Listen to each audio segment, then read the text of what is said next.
प्राचीन इतिहास। देखिए, पता भी होगा कि हिस्ट्री में तीन सेक्शन हम लोग को पढ़ना है। एक एंशिएंट हिस्ट्री है, प्राचीन इतिहास है, मिडाइवल हिस्ट्री है जिसको मध्यकालीन इतिहास कहते हैं, और मॉडर्न हिस्ट्री है जिसको हम क्या कहते हैं, आधुनिक इतिहास कहते हैं। लेकिन सबसे पहले सवाल आता है कि हिस्ट्री है क्या, इतिहास किसको कहते हैं। सबसे पहला सवाल तो यही आता है कि हिस्ट्री है क्या। तो बचपन से आप लोग इतिहास पढ़ते आ रहे हैं, हिस्ट्री से आपका कंपटीशन में ज्यादा क्वेश्चन भी रहता है। लेकिन अगर आपसे कोई पूछ दे कि हिस्ट्री है क्या, तो जवाब देने में थोड़ी सी कठिनाई हो सकती है। हमारे बड़े बुजुर्ग अक्सर क्या करते हैं, गुड इवनिंग, स्वागत है सभी, फंसा देते हैं इतिहास में। तो देखिए, इतिहास में हम लोग करते क्या, पहले समझते हैं, उसके बाद हम डेफिनेशन लिखा देंगे। इसमें हम लोग पास्ट इवेंट्स के बारे में, पास्ट इवेंट्स के बारे में अध्ययन करते हैं, यानी कि अतीत की घटनाओं के बारे में, अतीत की घटनाओं के बारे में क्या करते हैं, अध्ययन करते हैं। अब देखिए, अब अकबर के बारे में पढ़ रहे हैं, बाबर के बारे में पढ़ रहे हैं, हड़प्पा सभ्यता पढ़ रहे हैं, वैदिक काल पढ़ रहे हैं। ये तो वर्तमान में नहीं, ये पास्ट में हो चुका है। यहाँ तक कि हम लोग अंग्रेज के बारे में पढ़ते हैं, स्वतंत्रता संग्राम के बारे में पढ़ते हैं। ये सब क्या है, पास्ट का इवेंट से, अतीत की घटनाएं, उसके बारे में अध्ययन करते हैं। लेकिन वो जो अध्ययन करते हैं वो सिस्टमैटिक स्टडी करते हैं, यानी कि क्रमबद्ध हम लोग क्या करते हैं, अध्ययन करते हैं। ऐसा नहीं है कि पहले हम अकबर के बारे में पढ़ लेते हैं, उसके बाद तब हम ऊपर बाबर के बारे में पढ़ना शुरू करते हैं, तब हम हुमायूं के बारे में पढ़ना शुरू करते हैं। ऐसा नहीं करते, एक क्रमबद्ध पढ़ते हैं। अगर मुगल काल भी पढ़ना होता है तो पहले बाबर का आगमन पढ़ते हैं, फिर बाबर का कार्यकाल पढ़ते हैं, बाबर के बाद फिर हुमायूं का पढ़ते हैं, हुमायूं के बाद तब फिर किसका पढ़ते हैं, अकबर का पढ़ते हैं। इसी प्रकार से मौर्य काल में आ जाए तो ऐसा नहीं कि पहले हम अशोक के बारे में पढ़ लेते हैं, तब हम बिंदुसार के बारे में पढ़ते हैं, तब हम मौर्य चंद्रगुप्त मौर्य के बारे में पढ़ते हैं। उसमें भी क्रमबद्ध पढ़ते हैं, पहले चंद्रगुप्त मौर्य के बारे में पढ़ लेते हैं, तब उनके पुत्र बिंदुसार के बारे में पढ़ते हैं, तब हम किसके बारे में पढ़ते हैं, अशोक के बारे में पढ़ते हैं। तो अतीत की घटनाओं का तो अध्ययन करना है, लेकिन यह अध्ययन कैसा होना चाहिए, सिस्टमैटिक स्टडी होना चाहिए। ये अतीत की घटनाओं का जो अध्ययन होना चाहिए, ये सिस्टमैटिक, क्रमबद्ध अध्ययन होना चाहिए। तो इतना तो समझ गए कि जो इतिहास है यह अतीत की घटनाओं का क्या है, क्रमबद्ध अध्ययन। लेकिन अतीत की घटनाओं के बारे में पता कैसे चला, ऐसा तो नहीं है कि कोई टाइम मशीन था कि टाइम मशीन में बैठ गए और बटन ऑन की और हड़प्पा सभ्यता के बारे में देख लिए या वैदिक काल के बारे में देख लिए। पता कैसे चला, तो उस समय के जो भी अतीत का वस्तु है या कोई साहित्यिक स्रोत है, उसका अध्ययन करके या उसका अवलोकन करके पता किए। जैसे मान लीजिए कि हड़प्पा सभ्यता के काल में क्या है कि कोई साहित्यिक स्रोत नहीं मिला है, लिखा हुआ पुस्तक नहीं मिला, तो इससे पता चल गया कि उस समय कोई लिखा हुआ पुस्तक का साक्ष्य नहीं है। मौर्य काल में देखिएगा बहुत सारा पुस्तक आपको मिला है, अर्थशास्त्र मिला है, मेगास्थनीज का इंडिका मिला है, तो उस सब से भी हम लोग को पता चला। तो हम लोग क्रमबद्ध अतीत की घटनाओं का अध्ययन करते हैं, लेकिन वह अध्ययन किस पर आधारित होता है, अतीत से जुड़े वस्तुओं के अवलोकन से। उस समय का जो पदार्थ मिला, उस समय का जो पुस्तक मिला, उसको पढ़ के, उस पदार्थ का अवलोकन करके हम क्या किए हैं, उसके बारे में अनुमान लगाए हैं। ठीक है, तो कह देंगे इतिहास क्या है, तो अतीत की घटनाओं का क्रमबद्ध अध्ययन है, जो अध्ययन अतीत के सामग्रियों के अवलोकन के क्या है, आधार पर किया जाता है। तो लिखिएगा, अतीत के घटनाओं का क्रमबद्ध अध्ययन। जो हिंदी में लिख रहे होंगे वो सुन के लिख लेंगे, जो इंग्लिश में लिखेंगे वो देख के लिख लेंगे।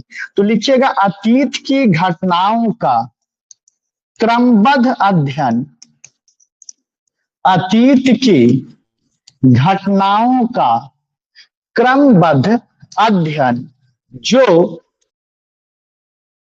अतीत के वस्तुओं के, जो अतीत के वस्तुओं के अवलोकन पर आधारित है, जो अतीत के वस्तुओं के अवलोकन पर आधारित है, उसे इतिहास कहा जाता है। फिर से रिपीट कर रहे हैं, अतीत की घटनाओं का क्रमबद्ध अध्ययन जो अतीत के वस्तुओं के अवलोकन पर आधारित है, उसे इतिहास कहा जाता है। ठीक है, अब इतिहास को हम तीन भाग में बांटे, हिस्ट्री को। एक को हम लोग कहते हैं एंशिएंट हिस्ट्री, प्राचीन इतिहास।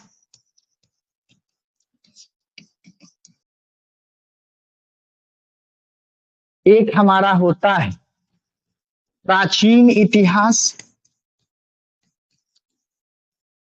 दूसरा होता है मिडाइवल हिस्ट्री, मिडाइवल हिस्ट्री जिसको हम लोग कहते हैं मध्यकालीन इतिहास।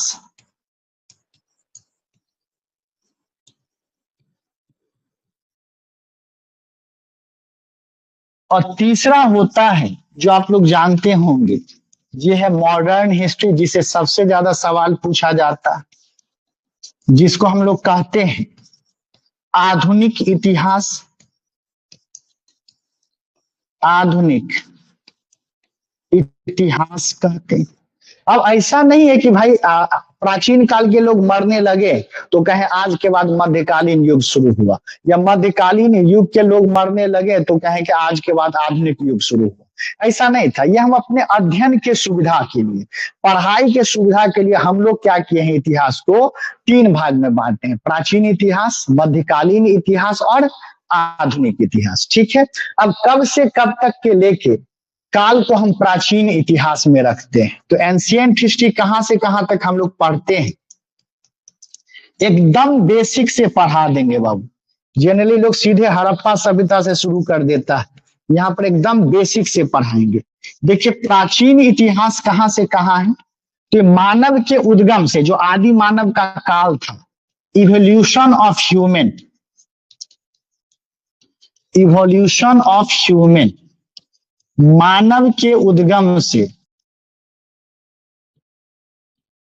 कहां तक की घटनाओं को हम लोग पढ़ते हैं, अरब के आक्रमण तक, इन्वेजन ऑफ अरब, अरब के आक्रमण तक, अरब के आक्रमण तक पढ़ते हैं। ठीक है, अब देखिएगा आदि मानव आए, किस प्रकार से मानव जो है वो खेती करना शुरू किए, किस प्रकार से आरंभ में लोग शिकार करते थे, किस प्रकार से फिर अस्थायी जीवन व्यतीत करना शुरू किए। ठीक है, मानव का विकास कैसे हुआ, किस प्रकार से एक जो चार पांव पर चलने वाला जीव जो है वह दो पांव पे खड़ा होने लगा, शिकार करने लगा, अस्थायी जीवन व्यतीत करने लगा। वहां से लेकर और जो मीर कासिम भारत पर आक्रमण किया है वहां तक जो पार्ट उसको हम कहाँ पर पढ़ेंगे, एंशिएंट हिस्ट्री में। बहुत लोग को ये भी नहीं पता होता है कि एंशिएंट हिस्ट्री में कहाँ से कहाँ तक पढ़ना है। सिर्फ बाजार जाते हैं, एंशिएंट हिस्ट्री का एक किताब खरीद के ले आते हैं और सोचते हैं पढ़ लो, और वो भी पूरी तरह नहीं पढ़ पाते, वो किताब उनके रैक पर ही सजा हुआ रह जाता है। और कोई आपको पूछ देगा कि एंशिएंट हिस्ट्री में कहाँ से कहाँ तक पढ़ना है, तो आपको बुक पता होगा कि एस के पांडे की बुक है, एस के पांडे एंशिएंट के लिए, आपको पता होगा कि भाई आर एस शर्मा की बुक है एंशिएंट के लिए, लेकिन एंशिएंट में कहाँ से कहाँ तक पढ़ना है ये भी बहुत सारे बच्चे को नहीं पता होता। तो अब अगर पूछे कि एंशिएंट में कहाँ से कहाँ तक पूछा जाता है, तो मानव के उद्भव उद्गम से लेके अरब के आक्रमण तक का जो पार्ट है वो एंशिएंट का पार्ट होता है। मिडाइवल में कहां से कहां तक आएगा, मिडाइवल हिस्ट्री में, मध्यकालीन इतिहास में कहां से कहां तक पढ़ना है ये देख लेते हैं। एकदम एसएससी का कोर्स आपको ऑनलाइन मात्र 500 में मिल रहा है। एसएससी सीजीएल दे लीजिए, एमटीएस दे लीजिए, एकदम बेसिक से पढ़ा देंगे, एक पिज्जा के भी दाम से कम दाम पे। तो एकदम आज ही जुड़ जाइए कोर्स में। तो मिडाइवल हिस्ट्री में देखिए कहां से पढ़ते हैं, अरब के आक्रमण से लेकर इन्वेजन ऑफ अरब, जो मीर कासिम का आक्रमण था, यहां से मिडाइवल शुरू हो जाता है। अरब का आक्रमण यहां से लेकर हम कहां तक की घटनाओं को पढ़ते हैं? बैटल ऑफ पलासी, पलासी के युद्ध तक, बैटल ऑफ पलासी, पलासी के युद्ध तक, ठीक है, जो 1757 में हुआ। यहां तक की जो घटना है ये किसमें आ जाता है? मिडाइवल हिस्ट्री में। देखिए जब मॉडर्न हिस्ट्री हम पढ़ाएंगे तो थोड़ा बैक से हम लोग पढ़ाते चलते हैं, पलासी का युद्ध, बक्सर का युद्ध, लेकिन पलासी के युद्ध से फिर क्या शुरू हो जाता है? मॉडर्न हिस्ट्री हम लोग का क्या हो जाता है? स्टार्ट हो जाता है। ठीक है, अब आधुनिक इतिहास कहां से कहां आता है? मॉडर्न हिस्ट्री की बात करें,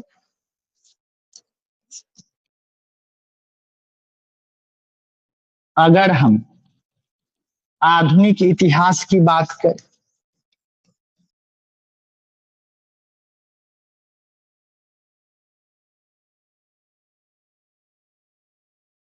तो आधुनिक इतिहास जो है ये तो अभी पता ही है कि पलासी के युद्ध से आपका मॉडर्न हिस्ट्री शुरू हो जाएगा। बैटल ऑफ पलासी, पलासी के युद्ध से यह मॉडर्न हिस्ट्री शुरू हो जाएगा और कहां तक चलेगा? इंडिपेंडेंस तक,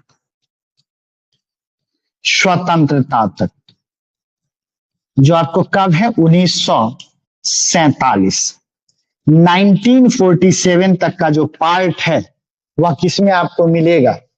मॉडर्न हिस्ट्री में। इसके बाद 1947 वाला भी जो है वो मॉडर्न हिस्ट्री का ही पार्ट है, लेकिन उसको पोस्ट इंडिपेंडेंस मानते हैं। यानी कि मॉडर्न हिस्ट्री में 1947 के बाद की घटना जो है इसको हम क्या नाम दे दिए हैं? Post independence. आजकल देखिएगा बीपीएससी या एसएससी सब है ना, खासकर सीजीएल सब में देखिएगा पोस्ट इंडिपेंडेंस से भी क्वेश्चन पूछ देता है। बच्चे गलती क्या करते हैं? 1947 तक पढ़ के छोड़ देते हैं, वो भी 1947 तक नहीं पढ़ते हैं, वो भारत छोड़ो आंदोलन 1942 तक पढ़ के छोड़ देते हैं। उसके घर आगे क्या है क्या नहीं है कोई नहीं पढ़ते। अब पूछता है क्वेश्चन, या तो 1947 के आसपास से क्वेश्चन डाल देगा या उसके बाद की घटनाओं के बारे में पूछ देता है, यानी कि पोस्ट इंडिपेंडेंस से पूछ देता है। ठीक है, तो उम्मीद करते हैं आप समझ गए होंगे कि एंशिएंट हिस्ट्री क्या है, मिडाइवल में कहां तक पढ़ना है, मॉडर्न में कहां तक पढ़ना है। फिर से एक बार रिकॉल कर दे कि इवोल्यूशन ऑफ ह्यूमन, मानव के उद्भव से लेकर आपको जो अरब का आक्रमण, मीर कासिम का जो आक्रमण हुआ, वहां तक के काल को हम किसमें पढ़ते हैं? प्राचीन इतिहास में, एंशिएंट हिस्ट्री में पढ़ते हैं। फिर इन्वेजन ऑफ अरब, अरब के आक्रमण से लेकर पलासी के युद्ध तक की जो घटनाएं उसको हम किसमें पढ़ते हैं? मिडाइवल हिस्ट्री में, मध्यकालीन इतिहास में। और पलासी के युद्ध से लेकर 1947 तक जो है उसको हम आधुनिक इतिहास में पढ़ते हैं। 1947 के बाद जो कुछ घटनाक्रम है उसको पोस्ट इंडिपेंडेंस कहा जाता है, यानी कि स्वतंत्रता के बाद की घटनाएं कहा जाता है, जो मॉडर्न हिस्ट्री का ही पार्ट क्या है माना जाता है। अब आते हैं आगे, अब आते हैं क्रोनोलॉजी, क्रोनोलॉजी,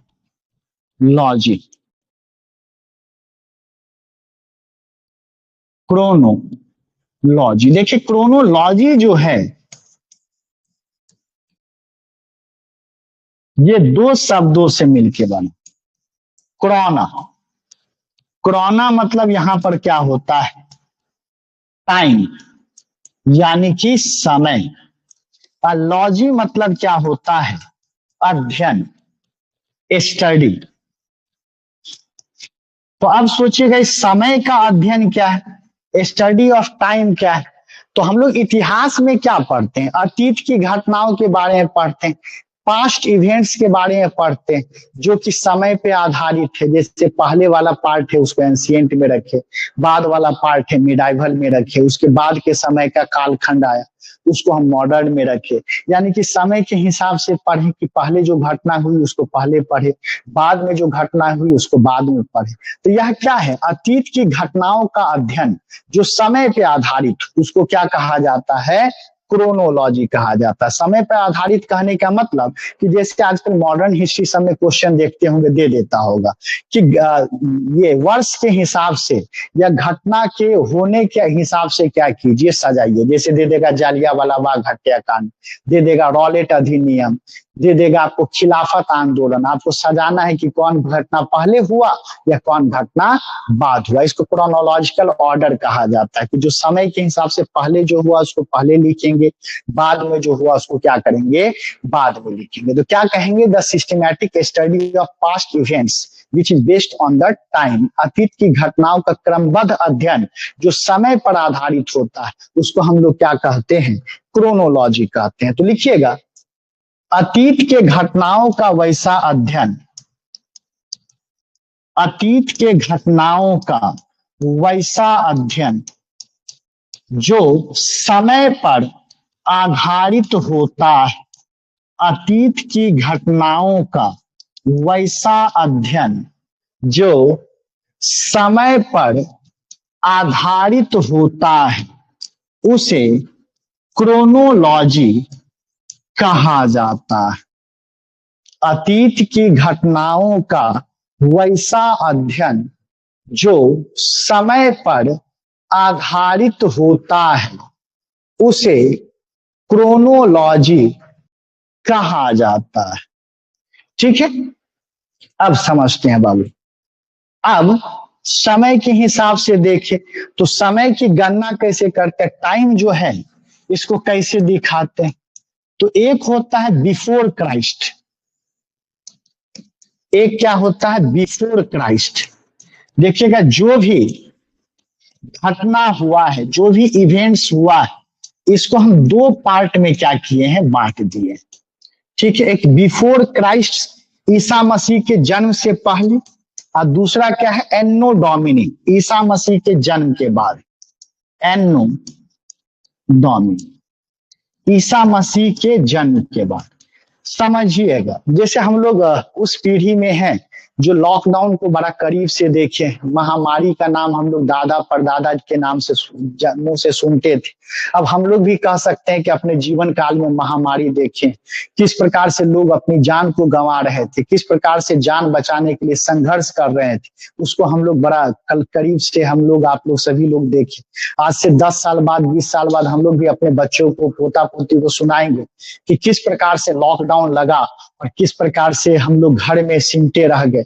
एक बहुत बड़ी घटना कोविड हुई हम लोग के जीवन काल में। तो अब क्या है कि हम लोग का लाइफ स्टाइल दो पार्ट में बट गया, लॉकडाउन से पहले और लॉकडाउन के बाद। लॉकडाउन के बाद बहुत कुछ चेंज हो गया। आज जो आप ऑनलाइन हमारे हमसे पढ़ रहे हैं या किसी भी प्लेटफॉर्म पे, यूट्यूब पे एमसीक्यू कर रहे हैं, ये कहीं ना कहीं लॉकडाउन का देन है। क्योंकि लॉकडाउन के बाद जो भी शिक्षक थे वो जागरूक हो गए, उनको लग गया कि भाई एक ऐसी भी सिचुएशन आ सकती है जहां पर फिजिकल इंस्टीट्यूशंस बंद हो सकते हैं, ऑफलाइन सेंटर्स बंद हो सकते हैं। उस परिस्थिति में सब क्या हुए, ऑनलाइन मोड पे स्विच किए, एक पर एक एप्लीकेशन बनाने वाली कंपनी उभर के आई। लॉकडाउन में आप देखे होंगे जूम जो है, हम भी जाने कि भाई जूम क्या है, आप भी जाने जूम क्या है। इससे पहले जूम था लेकिन बस बिजनेस मीटिंग के लिए उसका उपयोग होता था, हम लोग जानते भी नहीं थे, है ना। तो अब बहुत कुछ चेंज हो गया। तब हमारे इंस्टीट्यूशन में भी कोई बच्चे आते हैं कि सर आपके यहाँ पढ़ते थे, तो पहला हम सवाल पूछते हैं कि लॉकडाउन से पहले पढ़ते थे या लॉकडाउन के बाद। तो एक हम मानक तैयार कर लिए हैं, एक यार्ड स्टिक तैयार कर लिए लॉकडाउन, यानी कि लॉकडाउन से पहले पढ़ रहा होगा तो बहुत दिनों से पढ़ रहा था, लॉकडाउन के बाद पढ़ रहा होगा तो रिसेंटली एडमिशन लिया होगा। उसी प्रकार से इतिहास में जो समय है उसके निर्धारण के लिए एक मानक तय किया गया। वह मानक क्या था, ईसा मसीह का जन्म। तो अब घटनाओं को दो पार्ट में बांट दिया, कुछ घटना जो ईसा मसीह के जन्म से पहले हुआ, कुछ घटना जो ईसा मसीह के जन्म के बाद हुआ। तो वे सभी घटनाएं जो ईसा मसीह के जन्म से पहले हुआ उसको किससे सूचित किया गया, बिफोर क्राइस्ट, यानी उन घटनाओं में क्या करते हैं, बीसी लगाते हैं। और ईसा मसीह के जन्म के बाद जो भी इवेंट्स होगा उसमें क्या कहेंगे हम लोग, एडी का प्रयोग करते हैं। जैसे अभी कुछ हो रहा हो, जैसे प्रधानमंत्री मोदी जब भी रूस गए, अब रूस गए हैं घूमने के लिए, या तो वहां पर क्या ये घटना ईसा मसीह के जन्म के कई सालों बाद हुआ है, तो इसमें क्या होगा, एडी होगा। लेकिन लिखने का तरीका देखिए क्या होता है बाबू। जैसे आपको लिखना हो तो लिखिएगा 500 बीसी, ठीक है, यानी कि ईसा मसीह के जन्म से 500 साल पहले कोई घटना हुई। लेकिन एडी लिखना होगा, जैसे अभी 2024 चल रहा है तो लिखिएगा एडी 2024। बहुत जगहों पर लोग मिस क्या करते हैं, ऐसे लिखा हुआ मिलेगा 2024 एडी, या अगले साल के लिए लिखा रहेगा 2025 एडी, जो कि यह क्या है, गलत। अगर एडी लिखना है तो वर्ष से पहले लिखाएगा, और बीसी लिखना है तो वर्ष के क्या लिखाएगा, बाद लिखाएगा। ठीक उल्टा कर देंगे, जैसे एडी जो है ईसा मसीह के जन्म के बाद की घटना है, और बीसी जो है ईसा मसीह के जन्म से पहले की घटना है, तो उल्टा कर देंगे, पहले वाला को बाद में लिख देंगे, बाद वाला को कहाँ लिख देंगे, पहले लिख देंगे। ये सब कहाँ काम आएगा, जब आप मेंस लिखिएगा वहां पे काम आएगा। अब बच्चे को ये सटल डिफरेंस पता नहीं होगा, वो लिख देंगे कि 2024 एडी, 2000 एडी, 1999 एडी, जो कि गलत हो जाएगा। एडी जब भी लिखाएगा पहले, बीसी जब भी लिखाएगा बाद में। तो वे सभी घटना जो ईसा मसीह के जन्म से पहले हुआ उसको बीसी में व्यक्त करेंगे, जो ईसा मसीह के जन्म के बाद हुआ उसको एडी में व्यक्त करेंगे, पहला। अब रिसेंटली इस सब का नाम चेंज कर दिया गया है, जैसे एडी है, एडी के स्थान पर सीई लिखा जाता है। सीई मतलब कॉमन एरा, कॉमन एरा। जैसे पहले आप बुक में एडी देखते थे ना, एडी की जगह अब क्या लिखा रहता है, सीई लिखा रहता है। और बीसी जो है इसकी जगह पर क्या लिखा रहता है, बीसीई लिखा रहेगा, जिसको हम कहते हैं before common era, before common era. इतना बारीकी से तोड़ के कहीं नहीं पढ़ाया जाएगा कि बीसी कहाँ लिखते हैं, एडी कहाँ लिखते हैं, बीसीई क्या है, सीई क्या है। तो आप खुद भी जज कर सकते हैं कि किस हिसाब से पढ़ाया यहाँ पे आपको जाता है। एकदम बेसिक से शुरू करके हम लोग एडवांस लेवल तक ले जाए। ठीक है, हाँ, ऑनलाइन का तो फायदा है ही दिव्या जी। तो ये समझ गए। तो अब बीसी की जगह कहीं पर आपको बीसी लिखा हुआ मिलेगा, एडी की जगह पर क्या लिखा हुआ मिलेगा, सीई लिखा हुआ मिलेगा। तो उम्मीद करते हैं ये समझ गए होंगे। अब आगे आते हैं। अब जो काल है इसको 4 पार्ट में बांटे, पीरियड को 4 पार्ट में बांटे। एक होता है prehistoric age, prehistoric age, जिसको हम लोग कहते हैं प्रागैतिहासिक काल, प्रागैतिहासिक काल। दूसरा होता है protohistoric age, protohistoric age, जिसको हम कहते हैं आद्य ऐतिहासिक काल, आद्य ऐतिहासिक काल। अगला होता है हमारा, यह है हिस्टोरिक एज,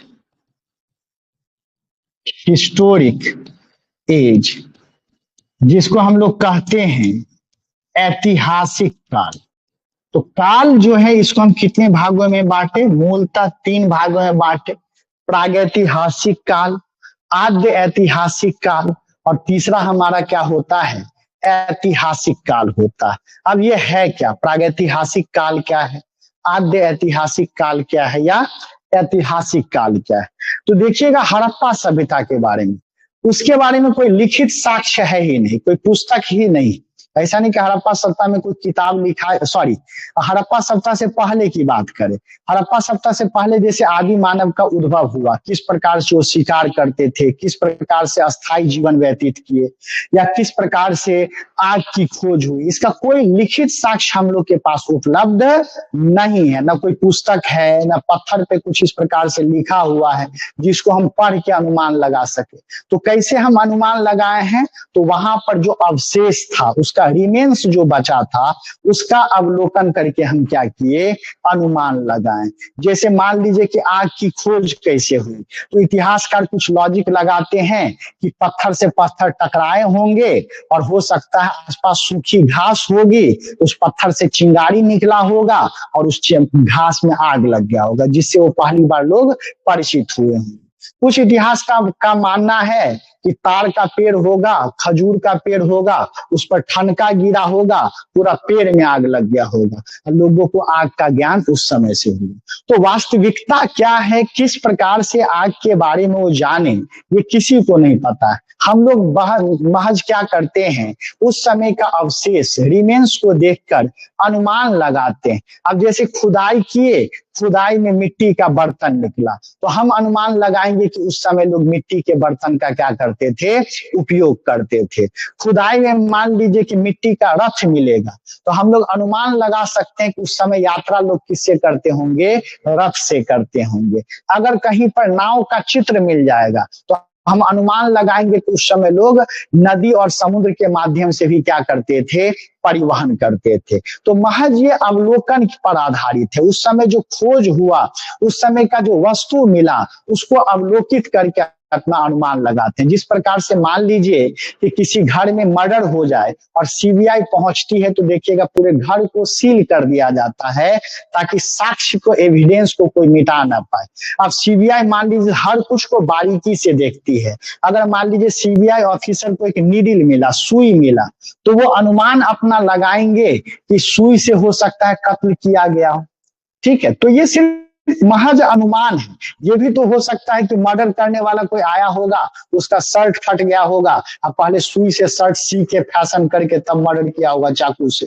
लेकिन जो वस्तु मिला उससे वो अनुमान लगा, हो सकता है बाद में वो अनुमान क्या हो जाए, गलत निकल जाए। उसी प्रकार से एंशिएंट हिस्ट्री का भी पार्ट है, प्री हिस्टोरिक एज का। कुछ लिखा हुआ नहीं है, उस समय जो वस्तु मिला उसके आधार पर हम अपना अनुमान लगाते हैं। तो वैसा काल जिसके बारे में कोई लिखित साक्ष्य उपलब्ध नहीं, उसको क्या कहते हैं, प्रागैतिहासिक काल के नाम से हम लोग जानते हैं। जैसे पाषाण काल सब हो गया, लिथिक एज सब हो गया, ये सब किसके अंतर्गत आ जाता है, प्रागैतिहासिक काल। लेकिन मानव जीवन में कुछ ऐसा भी काल आया जिसके बारे में लिखित साक्ष्य तो है, रिटन रिकॉर्ड्स तो है, लेकिन उसको हम लोग पढ़ ही नहीं पाए। जैसे हड़प्पा सभ्यता में देखिएगा ना, तो कुछ कुछ लिखा हुआ मिला, इस तरह से कुछ कुछ लिखा हुआ, चित्र की तरह कुछ लिखा हुआ मिला। इससे प्रतीत होता है कि कुछ लिखा हुआ, लेकिन चित्र में है, मछली का चित्र बना हुआ है, यू आकार का चित्र बना हुआ है, हैशटैग का चित्र बना हुआ, तो हम लोग पढ़ ही नहीं पाए।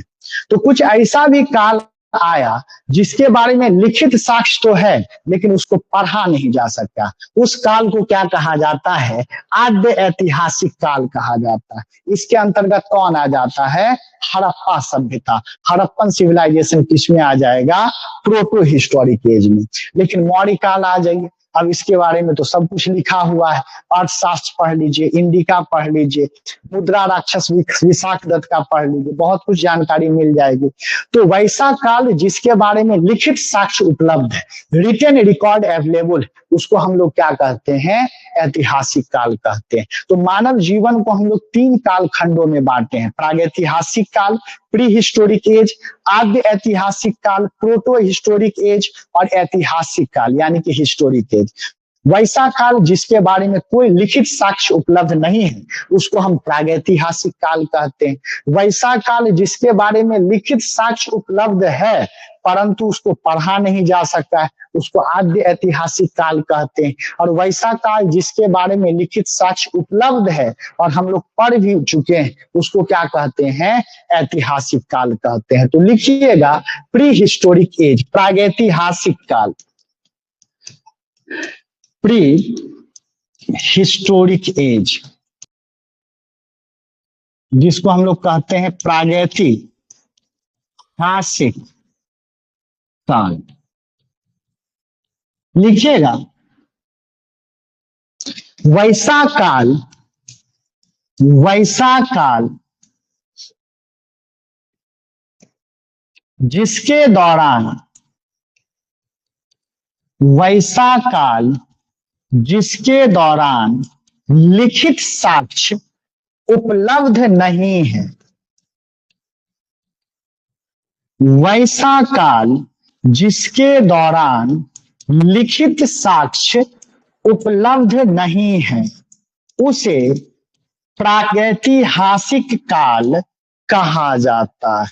वैसा काल जिसके दौरान लिखित साक्ष्य उपलब्ध नहीं है उसे प्रागैतिहासिक काल कहा जाता है। ठीक है, प्री हिस्टोरिक एज कहते हैं। लिखिएगा पाषाण काल। पाषाण काल प्रागैतिहासिक काल के अंतर्गत आता है। पाषाण काल प्रागैतिहासिक काल के अंतर्गत आता है। पाषाण काल प्रागैतिहासिक काल के अंतर्गत आता है। अगला लिखिएगा आद्य ऐतिहासिक काल, प्रोटो हिस्टोरिक एज, जिसको हम लोग कहते हैं आद्य ऐतिहासिक काल।